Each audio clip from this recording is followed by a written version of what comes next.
The funding for this video is provided by the amazing members of my Patreon. Also contributions from viewers like you. Thank you. Y'all started from PBS Kids, what you gonna do? Fight me? Anyway, roll the video.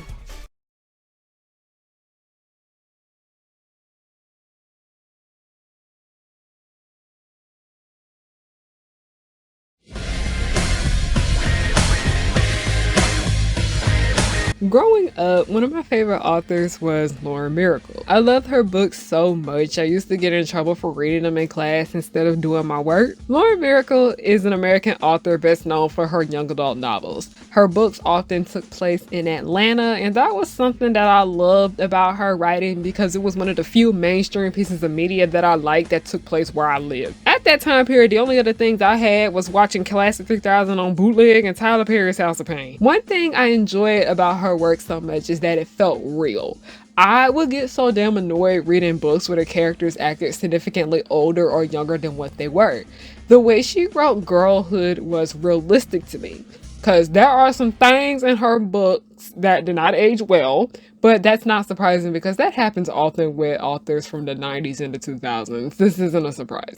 But myracle pulled a lot from her childhood when writing her books, and I appreciate how she told her story authentically and didn't sugarcoat much. Later on down the line, she ended up becoming one of the co-writers for the series Upside Down Magic, which ended up getting adapted into a Disney Channel original movie.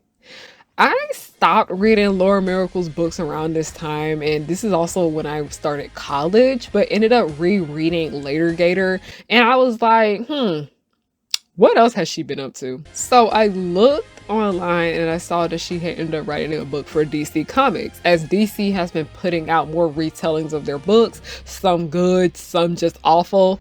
Y'all are not about to convince me that Teen Titans Robin is a good book. Nope, absolutely fucking not. But anyways, back on topic. myracle had written a Catwoman book.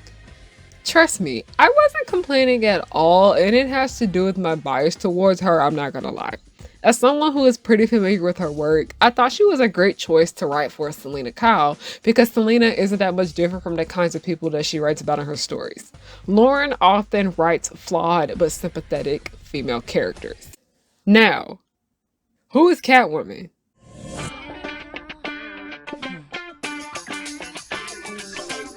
I feel like people know the idea of Catwoman, but they don't actually know who she is if you haven't really engaged with any DC media. We are familiar with her name and what she looks like, but who is she?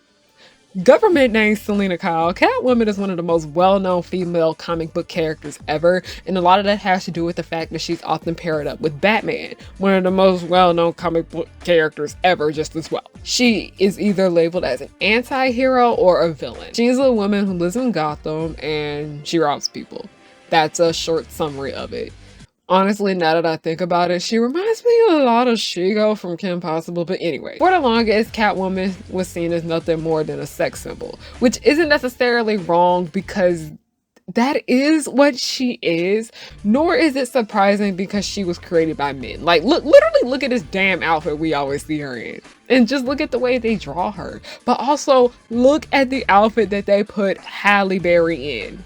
That I still need to cosplay. I'm telling you, I'm gonna kill this outfit one day. I got it. Often fictional characters are labeled as sex symbols. People see them as just that and don't really want to give them any depth to the character. Catwoman, in my opinion, is a very complex because if you pay attention to the things that she does, you realize that there's a reason for it. I appreciate myracle's book because it made it easier for the audience to sympathize with Selena because we got to see a younger version of her that wasn't necessarily Kitty, I'd say. And when I say Kitty, I mean the DC superhero girls version of her. And this was coming from someone who likes DC superhero girls, but understanding how Western animation and the targeted demographic for the show, we was not about to get the really dark story there for her. This book had me very emotional. But it also made me slightly irritated because he showed up. And I kind of want to rant about it.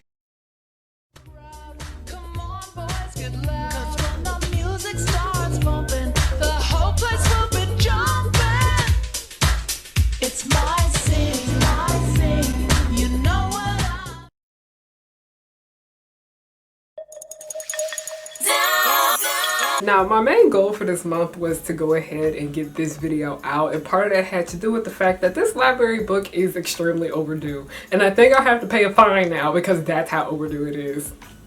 Support your local library. Hey y'all, it's Harry and I'm back with another video. Hi, hello, how are you doing? My name is Harryana and welcome back to The Pirate Ship, also known as Harry Hook's Pirate Ship. I am the captain, you are not my first mate. I don't got no first mate because you want to know why? Bring your ear closer to the speaker so you can hear me clearly. Nobody's worthy of being the first mate. By the way, do you guys like my lip color? Yeah, it's a new lip gloss I added to my shop. It's called Toji. Yeah. Hi, hello, how are you doing? My name is Harryana and I like to make content based on nostalgia and family and children's entertainment and all the issues that I find within those spaces. Today we are going to be talking about the character Catwoman, and we'll be focusing on two properties and then the third a little bit that have to do with the character. The first one is Under the Moon, the second one would have to be Halle Berry's Catwoman, and then briefly we will touch on DC superhero girls.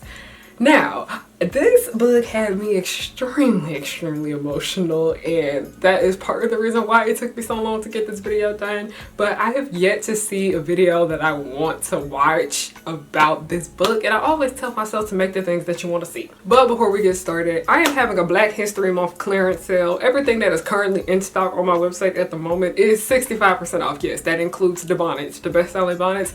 Everything is 65% out. There is no code needed. The discount is applied at checkout. HarryOnHook.com, okay? And it is valid until February 29th. Y'all get an extra day because we are in a leap year. Alright, let's move forward. So Catwoman Under the Moon, what exactly is this? This book is a graphic novel, comic book, whatever the fuck you want to call it. I personally always call graphic novels to be comic books, but it is the first graphic novel written by Lauren Myracle, if I'm correct. Yeah, this is the first graphic novel she's ever written. She mainly has written novels before, but this is the first time she's ever written for a comic book. And a lot of you guys may have been familiar with Lauren Myracle's work because when I used to do live streams, we were sitting here and talking about the Winnie Year series and whatnot. So I saw a lot of people were not happy with the way she told Selena's teenhood in this book, but I'm gonna be completely honest. As somebody who has read Lauren Myracle's work, I knew what to expect. As I mentioned in the introduction, she is not afraid to show the hardships of what it's like growing up, and I feel like a lot of people need to understand that part of the reason why so much of literature that I read growing up annoyed me, but the reason I like Lauren Myracle so much is because it wasn't afraid to get dark. This book right here is not for the faint of heart. I'm just going to be very much transparent about it. Before I go into any details about what happens in this book, before I can elaborate on anything else that I want to speak about with it, just letting y'all know, this book talks about the subject of animal brutalization, because we can't say the other word. It has to do with the ending of one's life, them doing it themselves. It has to do with just brutalization overall. There are some brief mentions of like SA and SH in here. It is a tough read, okay? And the art done by Isaac Goodhart, oh god, it just emphasizes everything and it makes so much of it just painful. But here in Under the Moon, a Catwoman tale, it is basically like a standalone book for Selena Kyle. And I wouldn't necessarily say it's a standalone book because it basically is Selena's childhood and how she ended up becoming Catwoman. Because in past Catwoman works, we do learn a little bit about her background, a little bit about her upbringing. But this right here just doesn't necessarily sugarcoat any kind of way she was brought up. I know there are properties in the past that have talked about the things Selena had dealt with growing up, but I feel like it was handled a bit better here because Lauren Myracle is, you know, she mainly writes for girlhood, so she has a lot of experience with telling these kinds of stories. So on the back of the book, this is the summary of it. It says Selena Kyle is fiercer than she knows. For 14 years, she puts up with her mother's string of bad boyfriends. When Darnell, her mom's current beau, proves to be crueler than the other, she reevaluates her place in her home. There is no way Selena and Darnell can live under the same roof. Since Darnell won't leave, Selena must. So that's basically is not, I would say that that is a good summary of what the book is, but that's just low-key kind of like what happens in like the first 30 pages. It's not a summary of the overall book because it will literally spoil so much of what else comes along the way. So we meet Selena and we see that she is a very much unhappy teenager. Because of her upbringing, you know, dealing with her mom's horrible boyfriends and whatnot, always being in and out, and her mom's a terrible parent, okay? Let's just go ahead and say that. She's very emotionally unavailable. She don't give a flying fuck about her daughter's well-being, okay? Because she didn't even try to go look for Selena when Selena ran away. But anyway, back on topic. We see that Selena doesn't necessarily get along well with a lot of the people at her school. And then Bruce Wayne pop up. We're gonna bring up that. We're gonna bring this shit back up. And for Selena to be able to cope with her loneliness and all the sadness that she feels, she ends up finding a stray cat and she takes him home. She takes the cat home. She basically has it living in the house secretly, even though her mom's boyfriend did not say that she could have a pet. Her mom didn't even say she could have a pet either.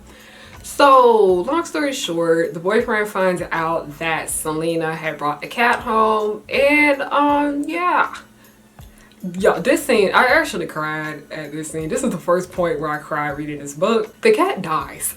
Yeah, the cat ended up not making it, and that like made Selena so freaking distraught that she just left the house. She ended up leaving. She ended up becoming homeless, and because of her just running away, not really having anyone to turn to, Bruce Wayne does offer her a place to stay in his mansion.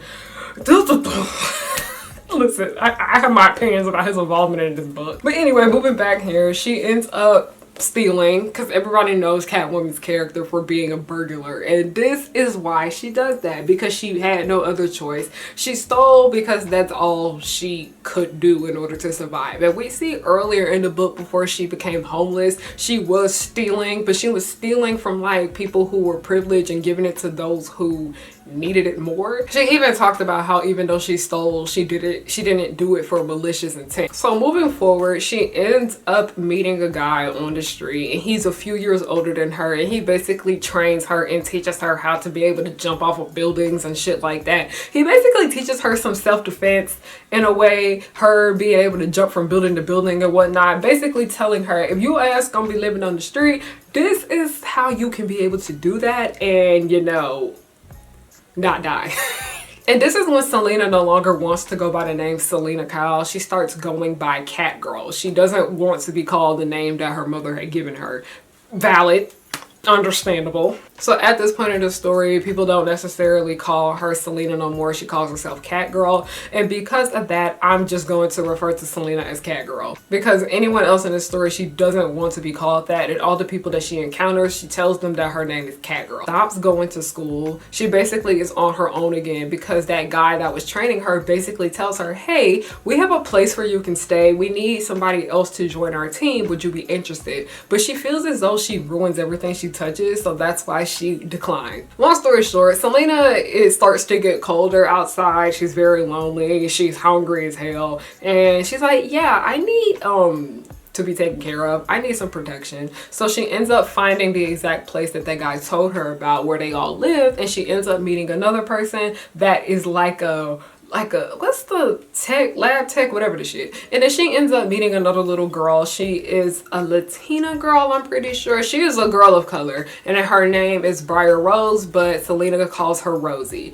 Rosie is very quiet. She chooses not to speak, and it has a lot to do with her trauma that we're going to learn about later. Remember that. And part of the reason why that guy had asked Selena to come is because he felt as though Rosie needed another girl in her life, because she was not, it's not that Rosie wasn't necessarily getting along with the two guys there, it's just that she just wasn't really bonding with them. Understandable. And she really starts to feel comfortable when so Catgirl comes to live with. They start to bond with each other. It's a very cute sister type dynamic that they have. Rosie follows Catgirl everywhere. Catgirl even mentions that it kind of annoys her, but moving forward, it's just something that is my favorite part of this book. I am someone that loves reading stories about female friendships and whatnot, but that right there was so adorable to me. So moving forward, because we got some happy parts, but we all know it's gonna get dark again, we end up finding out that they are looking for this book. They're looking for a book, and they're talking about, yeah, it's in this house. Long story short, it's Bruce Wayne's mansion. Okay, but they were like, yeah, it's in this house and we need to go there and get it. Selena has no idea. Oh, hi. Anyway, Selena has no idea that that is Bruce's house, but they go up in there anyway. They try to rob the place, do not succeed, and then guess what? Rosie goes missing. Dang, I accidentally called her Selena and I said I wanted to call her Cat Girl because that's the part of the story where she no longer goes by her government name. Anyway, we messed up. We make mistakes moving forward. So moving on, Rosie is missing. Cat Girl doesn't know what the fuck to do. Earlier, Cat Girl was telling Rosie about Bruce Wayne. And she told Rosie to put his phone number in her phone just in case there's an emergency. And then Rosie makes Cat Girl put Bruce Wayne's number in her phone because she's like, yeah. So moving forward, Rosie is missing. She doesn't know what to do. She's literally panicking, don't know where that girl is. And she gets a phone call from, you guessed it, Bruce Wayne. He's like, yeah, I'm gonna need you to come here and meet me at this place. So Cat Girl meets Bruce Wayne at this place and she's like, I don't care what you want. I don't want to deal with your bullshit. Where is Rosie? Where is she? That's the only reason why I'm here. He basically says that Rosie wouldn't talk, but she ended up drawing out things, yada, yada, yada. And then we ended up finding out some more about Rosie's background and why she acts the way she does. Even though Rosie doesn't talk, she like kind of explained everything to Selena in drawings and whatnot. And this is exactly what happened. Her mother, very much mentally ill, very, very sad. And when it comes to mental illness and women of color, it is something that I think we deeply need to speak about a lot more, okay? But if you guys have seen Wonder in a while, it's a lot like the opening of that movie, but it was intentional. The mother puts Rosie and her little brother in the back of the car and she starts to drive off a cliff. And the mother did not make it. She didn't want to, but the little girl and the little boy, they ended up living, and that was basically Rosie and her brother. But Rosie's little brother ended up getting adopted and Rosie did not. So she kind of like ran away from the orphanage, and then that's when they found her and took her in. And even though Rosie loves Cat Girl and she is thankful to have her as this older sister type for her, she desperately wants to be back with her little brother again. Rosie ends up finding her little brother. And Selena just kind of has to accept the fact that she is making her own choices and she's making her own decisions. The main reason why she felt this way with Rosie wanted to make her own decision and she let her is because Selena was the one who made the decision to run away. She made the decision not to ask Bruce Wayne for help. She made the decision to basically do so much of what she needed to do in order to just not go back home to her horrible family. So her and Rosie part ways. Her and Bruce Wayne have another talk, and it's just basically like, if you ever need me, I'm here. Okay, we're gonna get into that later. And then Selena just goes on about her business.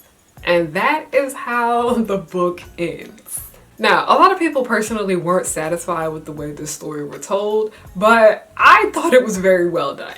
I think part of the blame just had to do with the fact that I'm just someone that's familiar with Lauren Miracle's storytelling. And also coming to the conclusion that not everything is going to have a happy ending.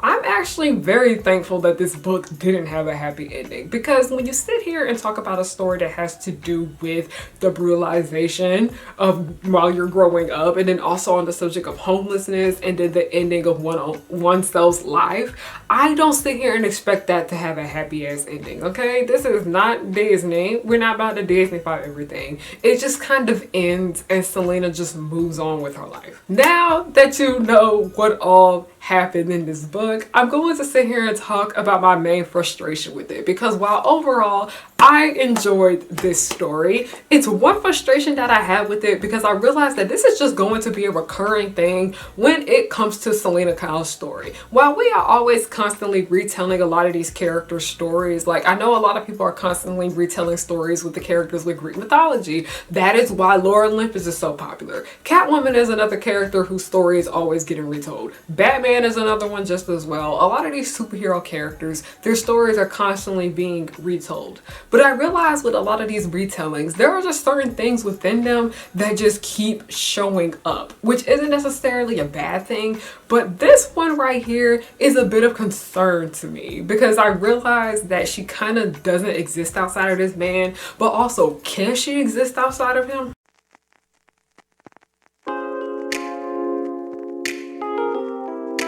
So the main question that made me want to make this video is Catwoman allowed to exist outside of Batman? And the main point that I said, to be honest, it's hard for her not to, because she lives in ghetto-ass Gotham just like you do. Okay? Everyone knows that Selina's in Gotham. We know that. Oftentimes when it comes to Catwoman's storyline, she's just often reduced to being a part of Bruce. So when people think of Selena Kyle, they be thinking of Natalie's side piece. Okay, if you didn't get that, if anybody watched my crack shipping video, I had shipped Natalie from Miraculous, Ladybug, and Bruce Wayne together. It works, okay? It works. Run with it. But anytime I go through Catwoman comics, because I have read other few Catwoman comics, I have read numerous other Catwoman stories, I have seen Catwoman in different iterations, Batman is always there. She's usually just a part of his story. And she's also just kind of seen as somebody that just intimidates him. She's seen as somebody that he lust after. Batman and Catwoman have a very complicated relationship, all right? And as I said, Under the Moon is like a standalone kind of origin story for Selena Kyle. I personally did not expect Bruce to show up in it. I'm not even joking. I thought this was just simply going to be about her, because a lot of the iterations that we have seen of Catwoman in the past, Bruce Wayne is somebody that she doesn't necessarily meet until she's an adult. Also, Bruce Wayne is somebody that she doesn't necessarily meet until she is out here, you know, breaking the damn law. That's literally how they met each other. She was fucking with the law and he was just like, girl, what are you doing? I can say that there's only 2 iterations of where Selena can exist outside of Bruce Wayne, and one of these low-key don't even count because he's in the show in passing, but they have very little interaction with each other. And I'm pretty sure, and I recall, it's been a while since I watched the show, that they had no interactions with each other here, and that is in DC Superhero Girls. But that low-key honestly doesn't count because Catwoman was not in that show that much. Selena was barely there. Also, I have a very interesting opinion about what they did with her in that show. I'm gonna say that shit for later because that's not the point now. Now, what exactly irritated me so much when it came to the subject of Selena and Bruce in this book? While I appreciate how this book didn't go with the he ended up saving her route, very much appreciated that, okay? He did offer her help, but also their relationship was irritating from the beginning. Let me tell you, Batman and Catwoman's relationship is always annoying, but here it was just very much giving like angsty teen, and I mean that's what it was. But her and Bruce used to be close when they were younger growing up, but then they just drifted apart from each other. And then next thing you know, when they got to high school, they finally started talking to each other and becoming friends again. And that is when Bruce opens up to Selena about why he just kind of pushed her away. But he tells her, oh no, I didn't just push you away, I pushed everybody away. Understandable. When I know the reason why he did that, I was like, yeah, because I too, when my mama died, I didn't talk to nobody for like a good month.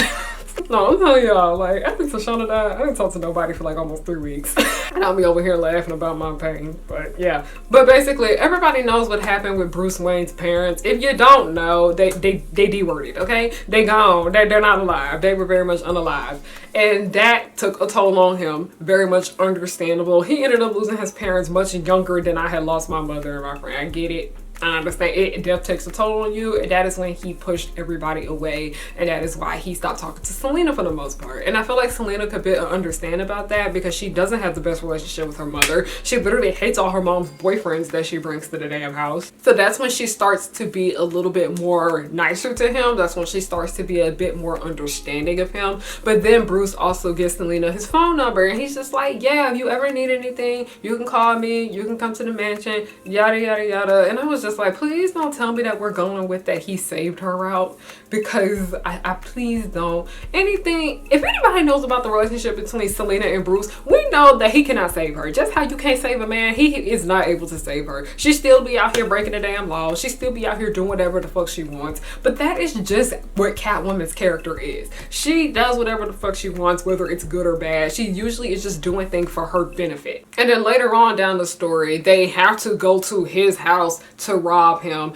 and it would have been a little bit different if she didn't know who he was. And I feel like her knowing who Bruce was literally affected the entire thing with this investigation. It wasn't even an investigation. What are we trying to go?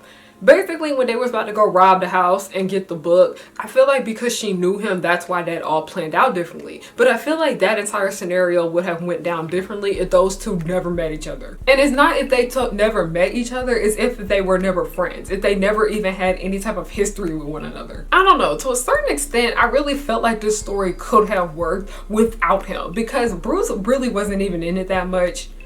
Because we meet him, we find out that she used to have a big crush on him, they used to be friends, whatever the fuck, and then we just go back to her. We end up finding about what's going on at home. We ended up seeing her leaving. We see her join the other team of people that are just trying to get through life and survive.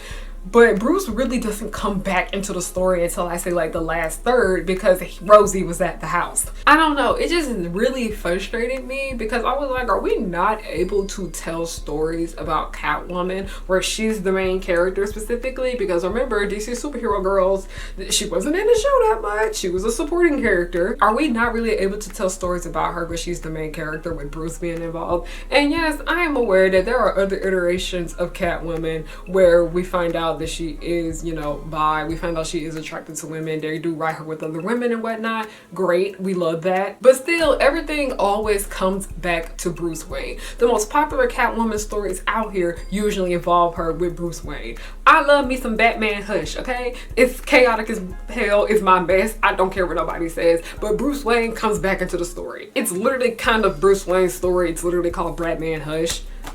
But Selena is an important part to that story because it's where we get to see the more human side of Bruce, and we actually get to learn more about their relationship and more about their dynamic. And even in there, it just seems like Selena's just doing things just to do them. But here we get a bit more understanding about why she acts the way she does. I think I get so irritated with Bruce being involved in this book because so much of what I feel like Bruce Wayne's importance to Selena's life is that he's constantly trying to fix her. He's constantly trying to save her. He's constantly wanting her to do better. But y'all want to know something that I learned about Bruce Wayne? Listen, I can't stand him. I have so many opinions, even though I ship him with Natalie. I'll sit here and say that. And I'm talking about the adult version of Bruce Wayne, not the one in this book, ew. But I have my opinions about this man because I was like, you literally sit here and say you're a hero. You literally sit here and you're fighting crime, fighting evil by moonlight, you know, like, that is Bruce Wayne. The one we call Bruce Wayne. He is supposed to be a hero. This man is not a good person, okay? I think we all are aware of that. No person with that much money is a good man. If you're supposed to be this hero character, why do you constantly let Selena off the hook with everything you do? But also, why are you constantly romantically and sexually involved with Selena in the first place? That's what irritates me the most when it comes to Bruce Wayne overall, because I get it, that is the purpose of his character. While he is seen to be a hero, he's actually not that good of a hero if we being for real. And I'm gonna be honest, if Bruce Wayne was real, he'd probably be like Elon Musk. We probably would hate him. We probably would not like him at all. Also, editing me here, I wanted to make another point that had to do with how Bruce Wayne and his relations with Selena frustrated me, and a lot of it had to do with the fact that he was attracted to her. Bruce honestly is a hypocrite in my opinion because so much of his purpose is to protect the world, specifically Gotham. But then we have Selena going around breaking the damn law, and it's just like, yeah, she out here doing this, but I'm down bad for her. So yeah, that is just something that's just always kind of frustrated me with Bruce Wayne. And there's a lot of other people that were just talking about how, like, if superheroes were real, we would not like them. Y'all most definitely would hate Bruce Wayne because that's the way a lot of y'all hate him now. Bruce Wayne is not Superman. And I'm talking about like my adventures with Superman. No, because I'm talking about my adventures with Superman before anybody tried to jump me. I think that version of like Clark Kent, he's like genuinely a good person. He did some stuff that was frustrating, but my adventures with Superman, I'd say that is a hero for sure. Bruce Wayne, very much hypocritical. Ugh, God, he annoys me. Also, another thing that had to do with Bruce Wayne is that the entire situation with him and Talia, him and his adopted children and all of that shit, it's an entire mess. This guy is high-key frustrating. And one thing that's just always kind of frustrated me when it comes to superheroes and whatnot is that a lot of them are wealthy people. They are very much well-off people, and because of that, they are seen to be as, oh, because this person has a lot of money, they have a lot of, resources and this and that and the third to get the sources they need to protect the city. But they still be doing fuck shit on the side. And it just kind of frustrates me because people sit here and talk about so many of the most foul people in this world are wealthy. Like I was talking about Elon Musk. Bruce Wayne.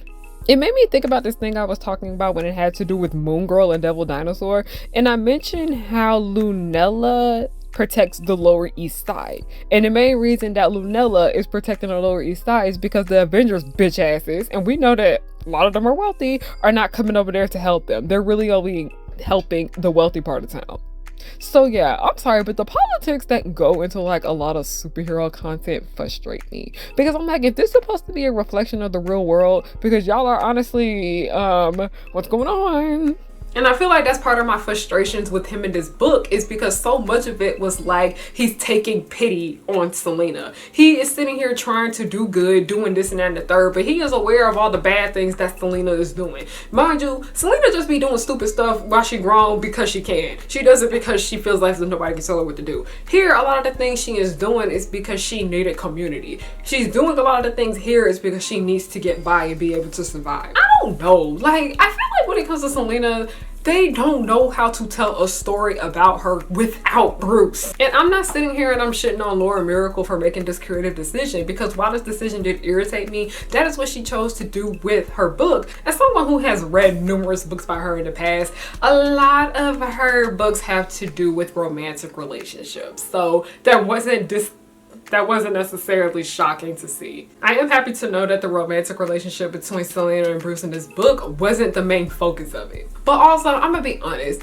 Bruce, Batcat, I think that's the name of the ship. I hope I got it correctly. Batcat is one of the most popular ships out here. It's literally one of the most well-known DC ships in general. So of course, when it comes to the content that people make, they're gonna find a way to be able to have some shipping content in there. And I remember somebody had said something about, do y'all feel like shipping is ruining art? And low-key, to a certain extent. I am somebody that has been involved with like shipping and whatnot since I was young, but I noticed that a lot of people are just putting ships within their stuff because they know it's going to get people involved with it. They know it's going to get people to watch something.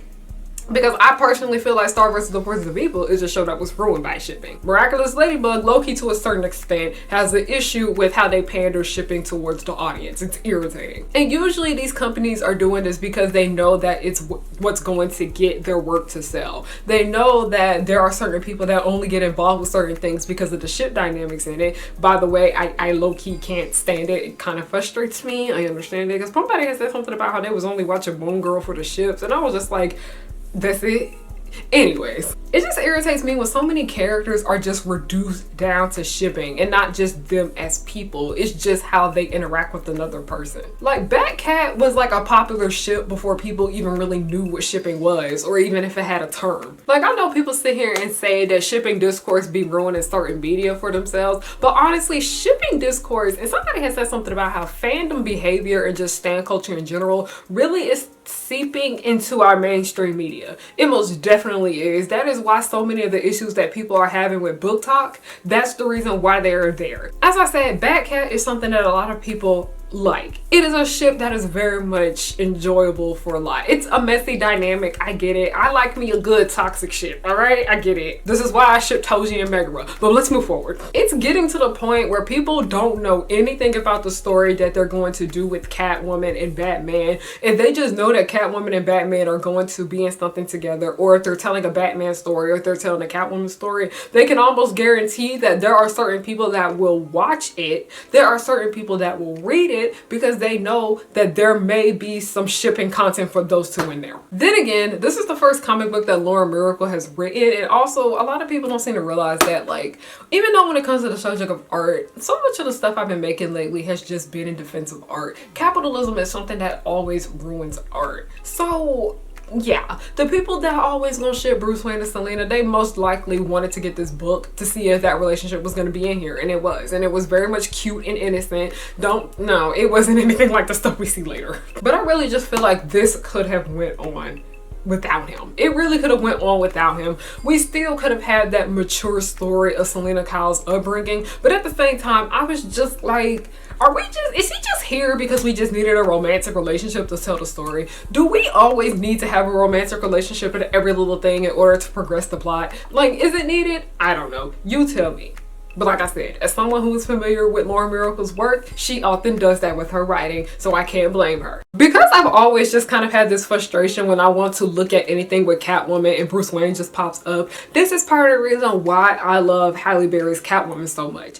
Is this movie perfect? Absolutely fucking not. Do I love it? Yes. I adore this film. This is one of those movies that I can recall that I've seen the most during my childhood. I used to watch it anytime it came on AMC. I used to watch it all the time when I went to cheerleading at the cheer camp that I went to, and then the after school cheerleading program that I had attended just as well. We was always watching Catwoman. Catwoman is something that stayed on repeat for me. This is actually a movie that fits my damn aesthetic. It's part of the reason why I enjoy dressing up and cosplay so much, because my favorite part of the film was when she dressed up, and I don't know why I like that club scene so much. I don't know, maybe it's because I like the aesthetic of the club more than actually being at the club for more than 2 hours. Anyway, this is a movie that is one of those things where it's like, it's good if you don't have a bitch in your ear telling you it's nasty. That's me with Halle Berry's Catwoman. In this movie, she isn't Selena Kyle though. This is a completely different person. This is another person that has the Catwoman alias, and her name is Patience Phillips. She works for a makeup company.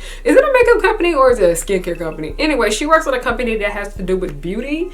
And yeah, she ends up dying. She ends up getting reincarnated into like a cat person, and then she's just going around town acting a damn fool. There's an investigation going on because she's causing problems. There is a big showdown that has to go down with the person that is in charge of all of these problems that's going on with everyone's skin and them making them sick and everything like that. If you want like a fun superhero film to watch, it's not even a superhero movie, because guess what, it's an anti-hero movie, because Patience was doing wrong, but at the end of the day, she ended up getting rid of that bitch that was ruining more for everyone else. It's not something that takes itself too seriously, but I do think it's pretty campy. I think it's fun. If you like Halle Berry as much as the next person, you would most likely enjoy this movie. The outfits were looks, the soundtrack was on point. I really enjoyed the costuming too just as well.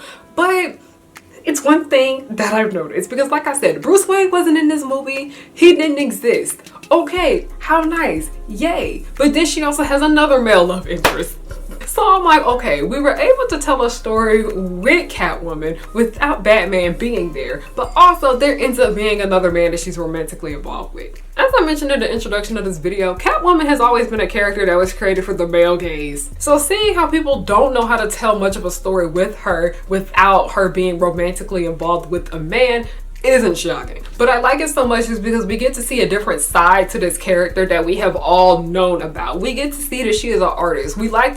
We get to know more about who she is as a person before she starts robbing people and all that. We get to actually know a little bit more to her, and she isn't necessarily seen as like a sex symbol too, where we are actually finding out about her job and her hobbies and all that. And one thing I really do appreciate about this movie, because I noticed that we did finally get to see Catwoman in a different light. Part of it being male gazy, because like I said, at the end of the day, she was created for the male gaze. She's always been created to be a bit of a sex symbol. We do get to see a bit more human side of her, and I really feel like that had to do with the fact that a woman was one of the people that was writing the screenplay for it. And the romantic relationship in this movie, it's just like there, it's just so-so or whatnot, but I'm just like, was it needed? Was it necessary? Are we not allowed to tell stories about Catwoman without her being romantically involved with a dude? And yes, the answer is yes, because we know she ends up being romantically involved in other decent stories with women. Love that. But I don't know, I feel like Catwoman low-key just doesn't have an identity outside of just being a foil to like another male figure, that main person being Batman. Oftentimes when it comes to superhero content, and when I say superhero content, even if it is about someone that is considered to be a villain or an anti-hero like Selena Kyle, Catwoman, We notice that when these stories are going on, people don't seem to realize that there can be more to these people without them being like in a relationship with another person. And that is something that just kind of gets a bit frustrating for me, but it just kind of reminds me realizing that so much of the work that we just engage with and so much of just fandom culture in general has to do with the sake of ships and being able to carry it. I will sit here and say that there are certain properties out here that are carried by shipping. Shipping is part of the reason why a lot of people sat there and watched the Owl House. Because when a lot of people found out about Lumity, that is what made them want to watch the series. No problem with that, by the way. And romantic relationships are a part of life. I get that. I understand that. Dating is a part of life. I understand it, I get it. But it comes to a point where sometimes it feels like this stuff is kind of irrelevant to the story. I'm like, does it matter? Does it need to be in here? Is it important? Why is it here? But even though I had that small little frustration with Bruce Wayne being in the story, overall, I still enjoyed this comic book. And it's much better than a whole bunch of the other shit DC been putting out lately, because if you are somebody that doesn't want kind of like, I hate saying this word, but like a dumbed down version of what it is actually like to grow up as a teenager and suffering and whatnot, as somebody who suffered a lot as a teenager, I appreciate that, like Lauren Miracle's books. You will most likely like Catwoman Under the Moon. It is not a light read. I'm gonna be completely honest. The art in it is extremely beautiful, and I know the artist for Catwoman Under the Moon, he has done other Catwoman stories just as well. So he was already pretty familiar with drawing Selena, but he had to make sure he drew her in a different way. And it was just very nice to see Selena in a different light. It was nice to see a younger version of her where we finally get a bit of understanding about her attitude and her mannerisms and why she acts the way she does and how she ended up learning how to jump from building to building. It was nice to just see her be portrayed as a person. And I adored that so much. And even though this book is not necessarily the targeted demographic for me because it's for a younger audience, I still pretty much enjoyed it. And I saw a lot of people were complaining, talking about how the book had a lot of profanity, the book was too dark, the book was too this and that and the third. And I'm like, y'all, media literacy is dead. Media literacy is dead. It is so dead. I honestly would have appreciated this book so much when I was younger. But yeah, that's pretty much all I have to say because I needed to just rant and get this off my chest. But also, this is, y'all ever read something and it just kind of stick with you after a while? I've read so many bad books over the last few years, and this is one where a lot of people said it was bad and I just didn't necessarily get it. It had a bit of a shaky start in the beginning when we were like, you know, building the execution of all of everything going on. And I get it. A lot of stories don't be having good first chapters or first introductions, but I try not to judge a book by the way it starts, but more so with how they elaborate with what's going on there. I don't know. It was an emotional roller coaster, even though I had that small little pet peeve with it. I think it's pretty good, and I actually do recommend giving this a chance.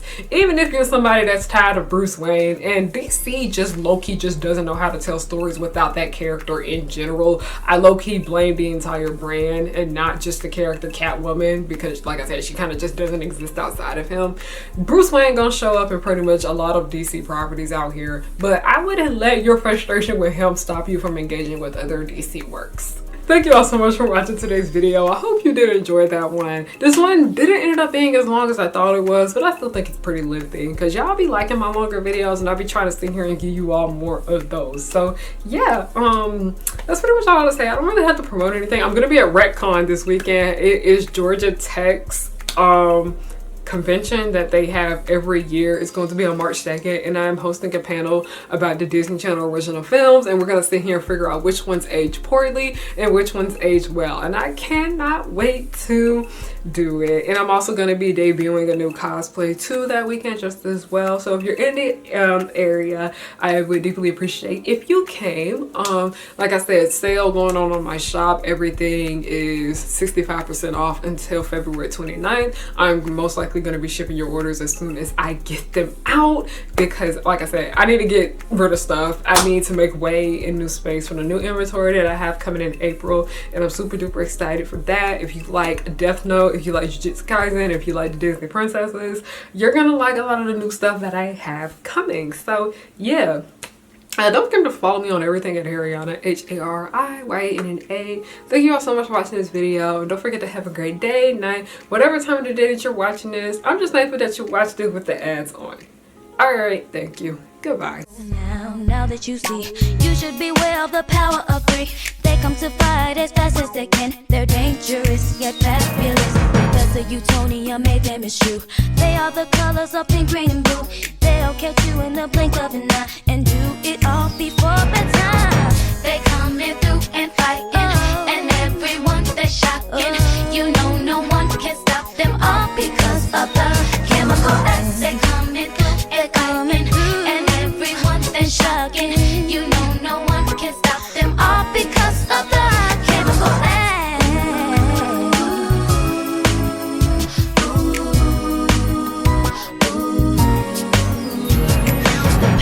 Girls will just blow your mind. Buttercup fight villains 3 at a time. Bubbles will smile while kicking your butt, and Blossom will lead them out of their rut. Cherish and Powerpuff, 2 of a kind. Both wanna save the world before bedtime. From Townsville, Memphis, New York to LA, the Powerpuff Girls are just here to stay.